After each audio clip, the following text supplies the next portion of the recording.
저희가 미국이나 중국이랑 같은 효율로 시합을 해서 사실 이길 수는 없습니다. 가장 큰 건 자본 문제고요. 안타깝게도 최근에 그런 열기가 좀 식는 그런 느낌이 있습니다. 과연 우리가 예측 못한 장기 가뭄이 발생할 경우 어떤 일이 벌어질지 사실 걱정이거든요. 안녕하십니까. 사실 오늘 제가 드리려는 말씀은 이미 네 분의 장관님들께서 미리 말씀을 주셨습니다. 그렇지만 저희 실질적으로 저희 사업을 하는 입장에서는 너무 이 중요한 사항이기 때문에 다시 한번 세 가지의 건의사항으로 요약해서 말씀드리도록 하겠습니다. 첫 번째, 투자 속도를 획기적으로 높일 수 있는 신속한 원스톱 행정 지원이 절실합니다.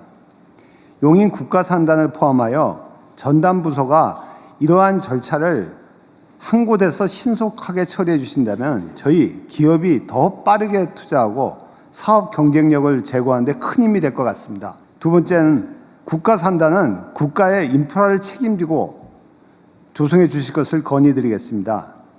전력과 용수는 AI 시대의 가장 중요한 산업 인프라로 보다 과감한 정책 지원이 필요합니다. 글로벌 경쟁국 수준의 안정적 공급 및 경쟁력 있는 가격으로 국가가 직접 국가산단까지 공급을 보장해 주시면 다시 한번 감사드리겠습니다. 마지막으로 국토부 장관께서 말씀 주셨는데 정주 여건도 획기적으로 지원해 주시기를 부탁드립니다. 그렇게 되면 오늘처럼 앞으로도 민관이 한 뜻으로 힘을 모아 속도를 낸다면 대한민국은 더욱 크게 도약할 수 있을 것으로 확신합니다. 감사합니다. 신속한 원스톱 행정 절차는 대통령이 직접 책임지도록 하겠습니다. 이게 아마 용인의 SK 하이닉스 반도체 공장 입지할 때도 제가 나름대로 뭐 지방자치단체장이라 큰 권한은 없었습니다만 그 시간을 앞당기는데 꽤 도움이 됐을 겁니다. 이제는 제가 대통령으로서 아까 말씀드린 바대로 청와대에 이 사업만 전담하는 팀을 별도로 구성해서 직접 제가 이 사업이 끝날 때까지 임기가 종료될 때까지 확실하게 챙기겠다는 말씀을 드립니다. 두 번째로 국가산단 인프라, 특히 이제 전력과 용수 등 이제 꽤 비용이 드는 부분인데 이거는 이미 반도체 특별법에 지방에 대한 우선 지원이 가능하도록 되어 있기 때문에 이 부분은 정부에서 확실히 책임을 지도록 하겠습니다. 다만 이게 이제 예산이 꽤 많이 부담되는 것이어서 해당 지방 정부가 또 일부 부담을 하면 원하시는 바대로 전부 정부 영역에서 지방정부, 중앙정부 영역에서 책임을 질 수 있을 거다. 그리고 마침 또 민영배 당선자, 광주 전남 특별시 당선자께서 시장 당선자께서 지방 통합에 따른 최대 20조 원, 연간 5조 원 한도에서 정부 지원을 받게 되면 뭐 최대 본인들이 지원받는 금액 전부를 투자해서라도 반드시 책임을 지겠다 이렇게 또 말씀을 하시고 계세요.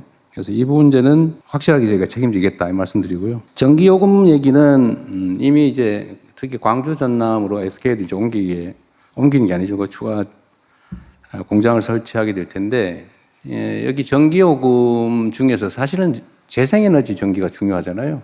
네, 아리백 때문에 뭐 거기는 원전과 같은 기저전력도 필요하고 태양광 또는 뭐 풍력 같은 재생에너지 또 이 가능성을 극복하기 위한 ESS를 포함해서 이런 기반을 갖추는 건 당연하고 해당 지역에서 수도권으로 송전되는 비용이라든지 또 지방 균형 발전이라고 하는 정부의 정책 목표 달성이 필요하기 때문에 소위 지산지수 원칙에 따라서 전력 요금에 대해서는 확실하게 메리트가 생길 수 있도록 하겠다는 말씀을 드립니다. 그리고 정주 여건 개선은 아까 이제 국토부 장관께서도 말씀하셨습니다만 해당 지역에서 근무자들이 이제 충분히 교육받아서 공급되고 또 그들이 가정을 이루고 그 지역에서 수도권 못지않은 삶을 누릴 수 있게 하는 것은 매우 중요합니다. 이게 정부가 하는 정책 목표 중에 이제 수도권의 집중을 완화하고 전국의 균형 발전을 통해서 국토를 효율적으로 사용한다. 여기서 많은 뭐라 그럴까요? 프로핏이 이점이 있기 때문에 정주 여건 개선을 위한 투자도 대대적으로 할 생각입니다. 그게 정부가 하는 몫이고, 특히 반도체 회사들이 정부에 부담하는 세금이 엄청난 규모로 늘어날 걸로 생각이 되기 때문에 동업자 정신을 가지고 확실하게 책임을 지도록 하겠습니다. 이 세 가지 요청의 말씀은 SK도 같이 해당되는 것이어서 미리 말씀드렸습니다. 네, SK하이닉스입니다. 저희 내용도 사실은 삼성전자하고는 거의 비슷한데요. 그 중에 거기에 추가해서 제가 두 가지만 더 말씀을 드리고 싶습니다. 첫 번째는 방금 말씀하셨던 반도체 특별법입니다. 이게 감사하게도 사실 이 법을 만들어 주셔서 올해 2020년 8월 달에 이제 시행 예정으로 되어 있는데, 이 법에 그 수혜를 받게 되면 산업 기반 시설 구축비의 일부를 국비 지원해 주시는 게 있고, 그 다음에 입주 기업들을 대상으로 해서 규제 개선이랄지 기타 인허가를 신속하게 처리해 주시는 어떤 그런 특례가 있습니다. 근데 아쉽게도 오늘 발표된 내용 중에 용인 산단은 일반 산단으로 분류가 돼 있어서 이 반도체 특별법의 혜택을 받을 수가 없게 돼 있습니다. 물론 이게 소부장 특화단지랄지 첨단 전략산업 특화단지로 지정은 되어 있습니다만, 용인도 저희가 이제 공사 시작한 지 1년여밖에 안 되는데, 여기도 이렇게 특별법에 수혜를 받게 해주신다 그러면 굉장히 저희만이 SK하이닉스만이 아니고 거기에 입주하는 굉장히 많은 저희 협력사들이 같이 혜택을 받을 수 있을 것 같아서 그 부분을 좀 말씀드리고 싶었고요. 또 한 가지는 청주도 오늘 이제 투자에 이제 포함이 되어 있는 지역인데, 청주도 사실 지정이 안 돼 있기 때문에 하다못해 특화단지로도 지금 지정이 안 돼 있어서 그 부분들까지 같이 좀 배려를 해주신다 그러면 더할 나위 없이 좋을 것 같습니다.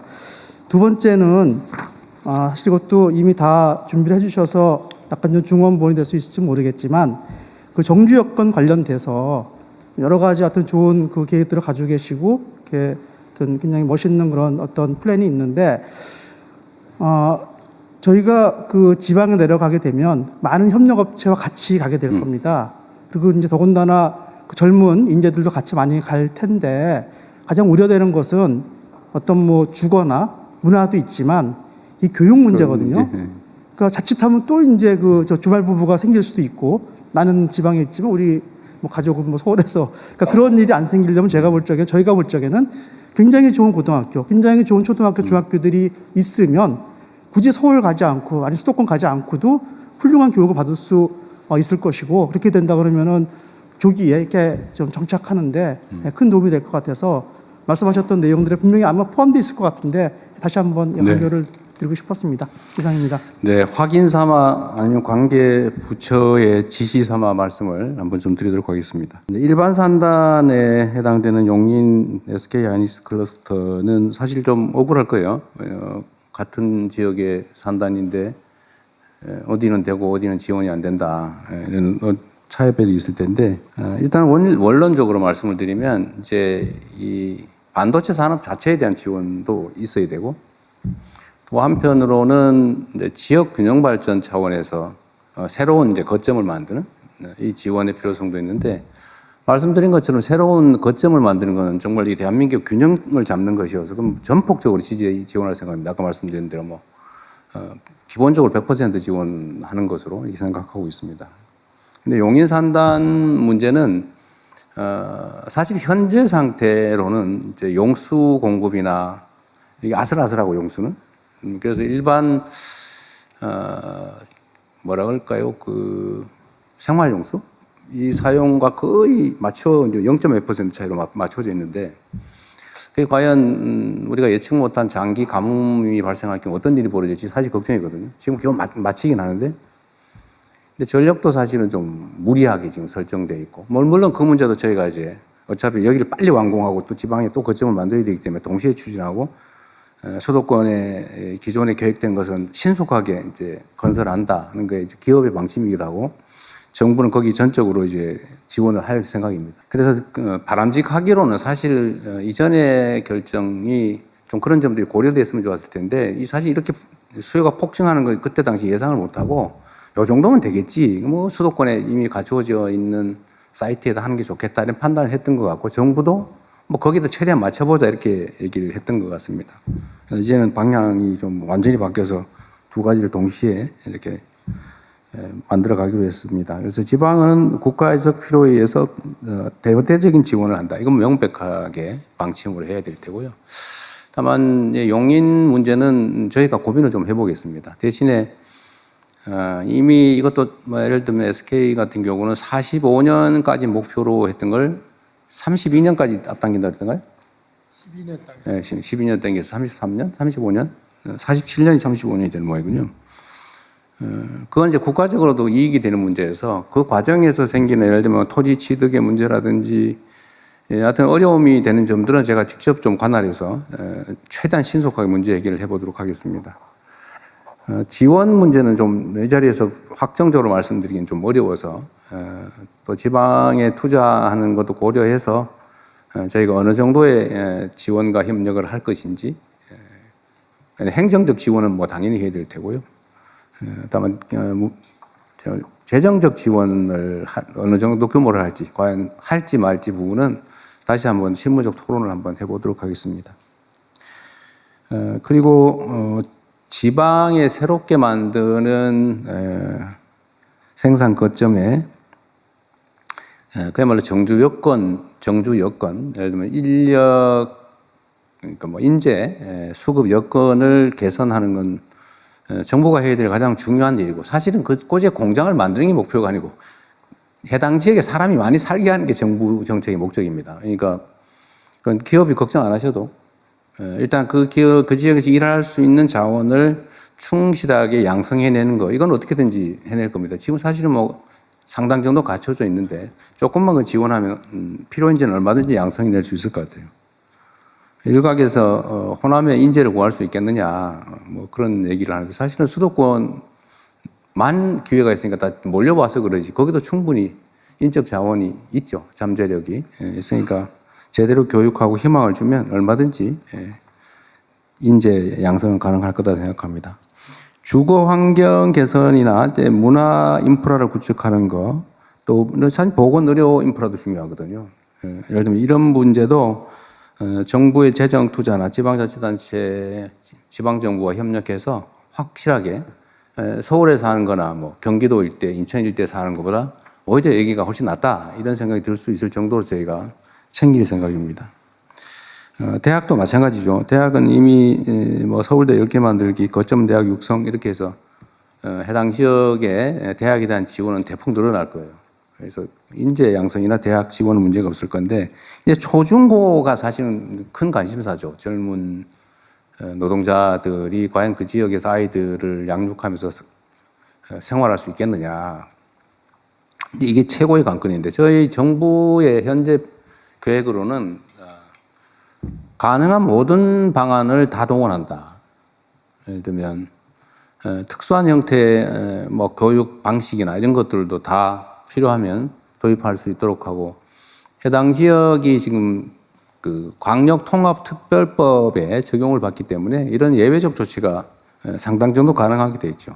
그래서 해당 지역에서 좋은 학교에서 아이들을 잘 가르치고 양육할 수 있는 교육 시스템을 갖추는 것도 저희가 확실하게 걱정하지 않도록 책임지도록 하겠습니다. 피지컬 AI 기업 다임의 대표를 맡고 있는 장영재입니다. 다임은 제조 피지컬 AI 카이스트의 연구소 기업으로 시작을 했고 그리고 현재 이 제조에 지능을 넣는 그러한 사업으로 사업을 확장하고 있는 딥테크 기업입니다. 저는 카이스트의 또 한편 교수로서 교수 창업을 한 또 기업인이기도 합니다. 제가 오늘 제안드리고 싶은 것은요, 이 피지컬 AI 기반 공장 수출 산업에 대해서 제안드리고자 합니다. 저희가 해외 기업들과 일을 하면서 해외 기업들의 요청이 상당히 많습니다. 이 피지컬 AI 기술이 필요한데 그렇다면은 지능뿐만 아닌 로봇은 어떻게 넣어야 되는가? 그리고 센서, 그리고 제어기, 그리고 부품들은 어떻게 넣어야 되는가? 더 나아가서 공장을 턴키로 지어줄 수 없느냐? 이런 요청이 상당히 많습니다.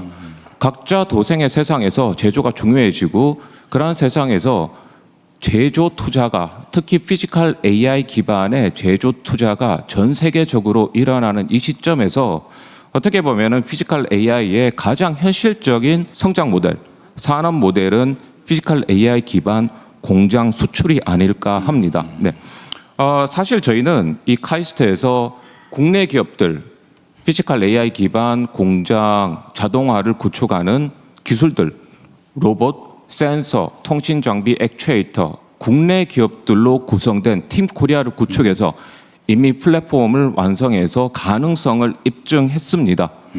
즉 그만큼 이 반도체와 데이터 센터는 저희가 투자를 해서 수요를 충족하는 모델이지만 저희가 이제는 대한민국은 이젠 남이 만든 수요가 아닌 저희가 수요를 직접 만들어서 첨단 공장을 지으려면 대한민국이다라는 새로운 수출 모델로 성장하는 전략을 부탁드리겠습니다. 그리고 마지막 한 가지 대통령님께 부탁 말씀 하나 드리겠습니다. 다보스 포럼이나 국제 정상들이 모이는 자리에서 기회가 있으시다라면 첨단 공장을 지으려면 대한민국으로 오십시오. 그 한마디 부탁드리겠습니다. 이상입니다. 감사합니다. 지금 우리 교수님이랑 하고 있는 게 저희가 산업부에서 하고 있는 맥스 제조 AI의 인공지능 전환의 궁극적인 목표가 저 공장을 수출하는 게 저희들의 목표입니다. 우리 SK 최 회장님도 같이 하고 계시고요. 저 지금 장 교수님도 저희와 같이 한 팀인데 오늘 특별히 발언해 주셔서 감사합니다. 네, 매우 전망 있는 얘기인 것 같습니다.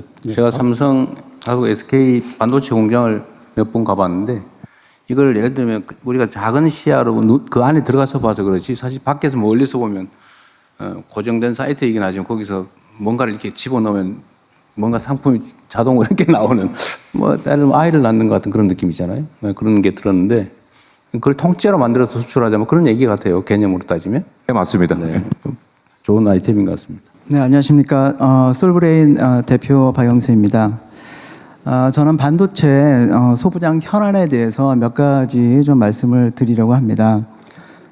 저희 솔브레인은 불산 등 뭐 반도체 제조에 필수적인 식가격을 생산하는 소재 회사입니다. 뭐 다들 기억하시겠지만 2019년에 일본 수출 규제 당시에 반도체 라인이 설 뻔한 그런 위기 상황이 있었습니다. 그때 정부에서 정말 파격적으로 행정 지원을 해주셔갖고 저희가 증설을 6개월 빨리 해서 그런 어려움을 슬기롭게 극복했던 기억이 있습니다. 그래서 그 당시에 지정학적 리스크가 이렇게 위험하구나라는 것들을 소자회사에서 깨달아서 그때 국산화의 추진 속도를 굉장히 높였던 기억이 있습니다. 근데 안타깝게도 최근에 그런 열기가 조금 식는 그런 느낌이 있습니다. 그래서 사실 이제 소부장의 국산화라는 거는 어떤 기업을 키워주겠다라는 그런 것도 있겠지만은 그런 관점이 아니라 우리 반도체의 어떤 기초 체력을 키우고 지정학적 리스크를 갖다 막는 그런 핵심 방패라는 생각으로 좀 더 관심을 가져줬으면 좋겠다라는 말씀을 좀 드리고요. 특히 이제 불산에 대해서 제가 좀 말씀을 드리면은 저희가 생산하는 불산의 한 97%는 무수불산이라는 원재료를 중국에서 저희가 들여오고 있습니다. 그래서 이 부분이 국가안보 차원에서 굉장히 리스크한 부분이라고 저는 판단을 하고 있고요. 그래서 국내 무수불산 생산 기반을 구축할 수 있도록 정부하고 그다음에 대기업의 어떤 전략적인 지원을 좀 부탁드리겠습니다. 그리고 또 하나는 요즘 그 용인하고 평택 라인을 이제 가동을 준비하시면서 물량이 증가할 거라는 그게 명확합니다. 그래서 저희가 이제 대기업 임원분들을 만나보면 요즘 제일 관심 있는 게 공급망 안정화 리스크에 대한 부분을 굉장히 강조를 하고 계십니다. 그래서 그런 거에 일환으로 이원화가 좀 많이 좀 추진을 하고 있는데 제가 좀 부탁드리고 싶은 거는 사실 이제 이원화라는 게 어쩔 수가 없이 해야 된다는 거를 저희들도 알고 있습니다. 근데 후발업체로 들어오는 업체가 가격을 관행처럼 낮추는 형태를 너무나 당연시하게 하면 물량이 빠지고 가격이 빠지는 이중고를 겪게 됩니다. 근데 그렇게 되면 저희 같은 이제 위험물을 취급하는 소재업체는 사실 한 번의 사고가 완전히 대형 재난으로 이어지기 때문에 지속적으로 환경 안전에 대한 투자를 해야 됩니다. 그래서 그런 부분에 대한 것들을 좀 고려를 해주셔갖고 반도체 생태계 안전망을 지키고 투자 선순환이 이루어질 수 있도록 대기업에 상생하고 그다음에 제도적 배려 뭐 이런 것들을 좀 부탁을 드리도록 하겠습니다. 감사합니다. 안녕하십니까. 레오럽 주식회사 신정규입니다. 다른 분들도 말씀하실 수 있게 좀 빨리 말씀드리겠습니다. 일단 저희가 특정 영역에서는 이제 정말로 효과적인 AGI나 ASAI 영역에 들어가고 있고요. 그런 차원에서 이제 우리나라가 패스트 팔로잉을 하지 않고 리딩 그룹에 들어올 수 있는 기회가 돼서 정말 다행이라고 생각을 합니다.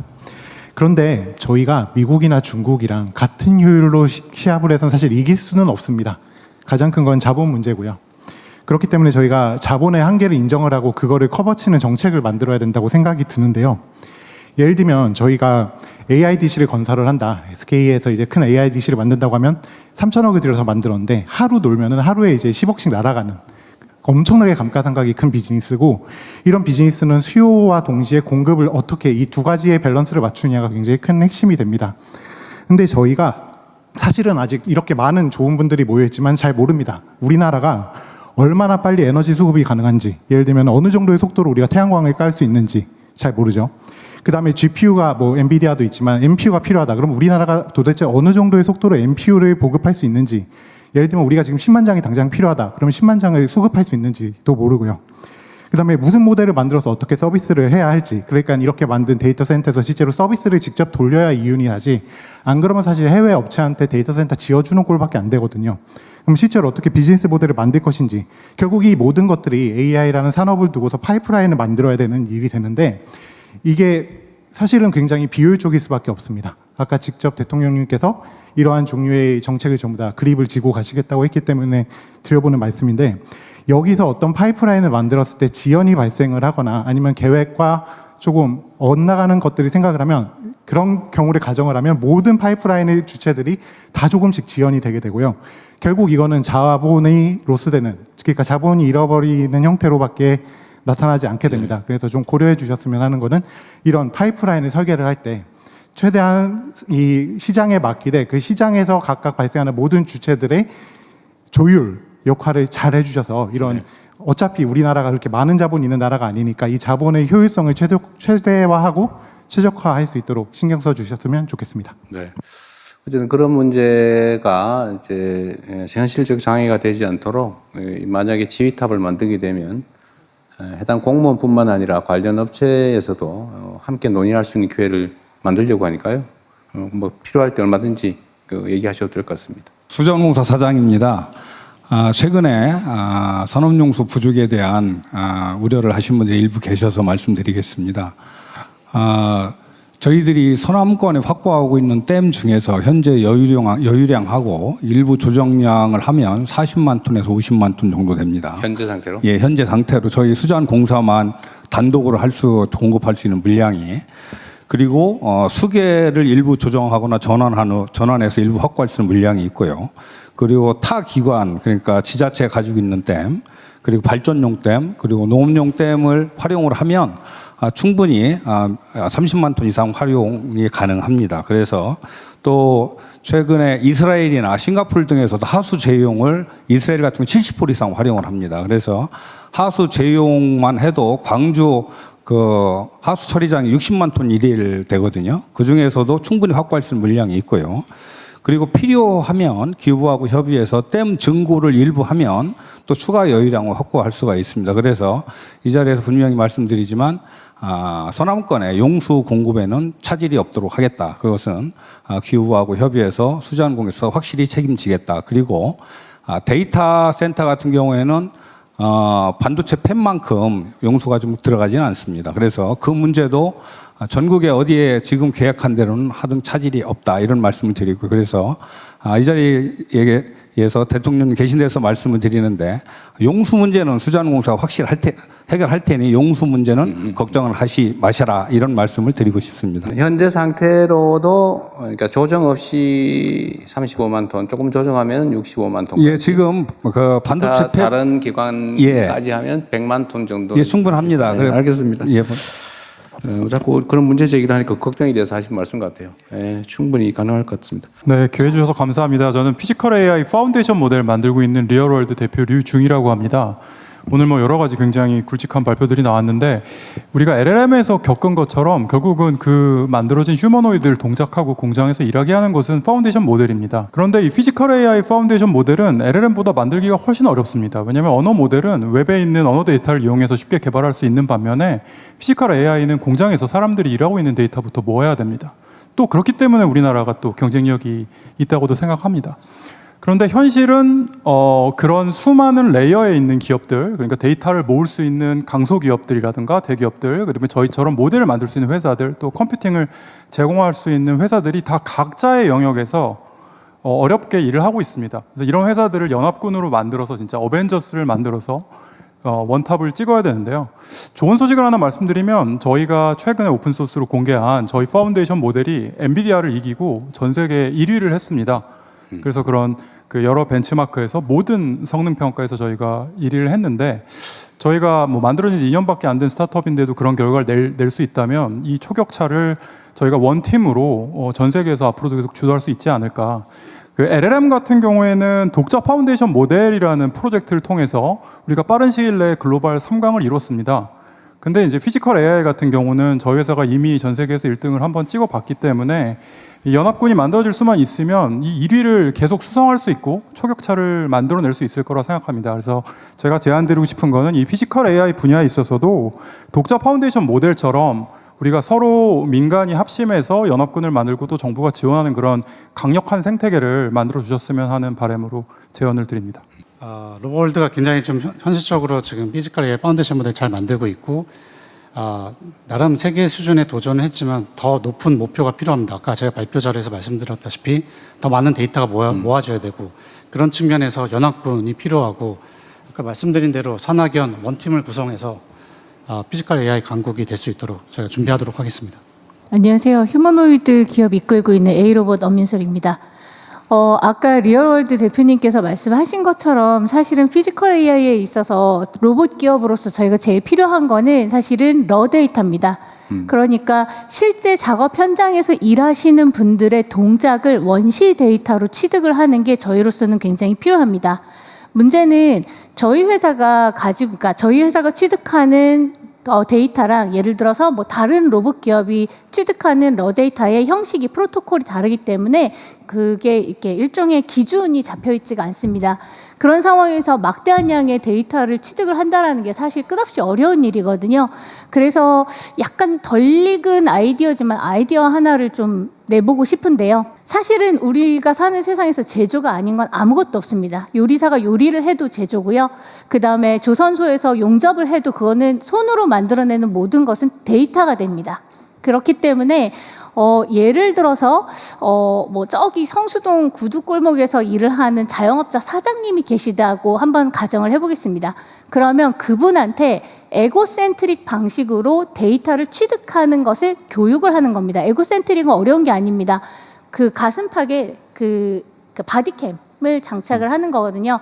그걸 통해서 그 카메라의 시야각에 들어오는 매니플레이션을 할 수 있는 데이터를 취득을 해서 그거를 샌딩을 할 수 있는 것까지를 교육을 해주시면 그러면 정부가 그 데이터를 마치 쌀을 수매하는 것처럼 수매를 하시는 겁니다.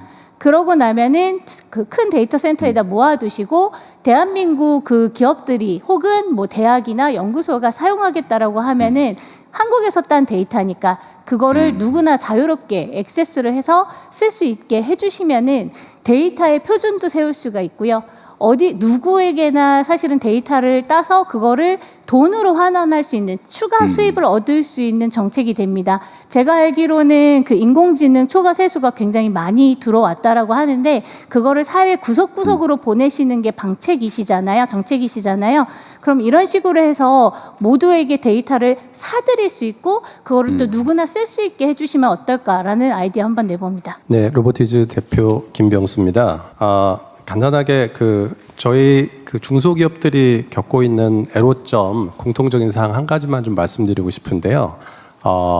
지금 뭐 피지컬 AI의 중요성은 다 이렇게 얘기를 해주셨는데 저희가 지금 현재 그 제너레이티브 AI가 그러니까 에이전틱 AI로 넘어가면서 메모리 특히 그 HBM 같은 메모리 잘 준비해서 저희가 지금 수혜를 보고 있는데 그다음 피지컬 AI가 지금 한 2, 3년 정도밖에 남지 않았거든요. 그리고 역시 대기업들은 잘 준비를 하고 계신 것 같아요. 근데 중소기업 입장에서 현재 중국 업체들과 어렵게 경쟁하고 있다는 점 말씀을 드리면서 여기서 국민성장펀드가 좋은 역할을 해줄 수 있음에도 불구하고 저희 저희는 이제 상장해서 코스닥에 있는데 그 활용하기에 좀 어려운 사항 두 가지를 좀 말씀드리고 싶어요.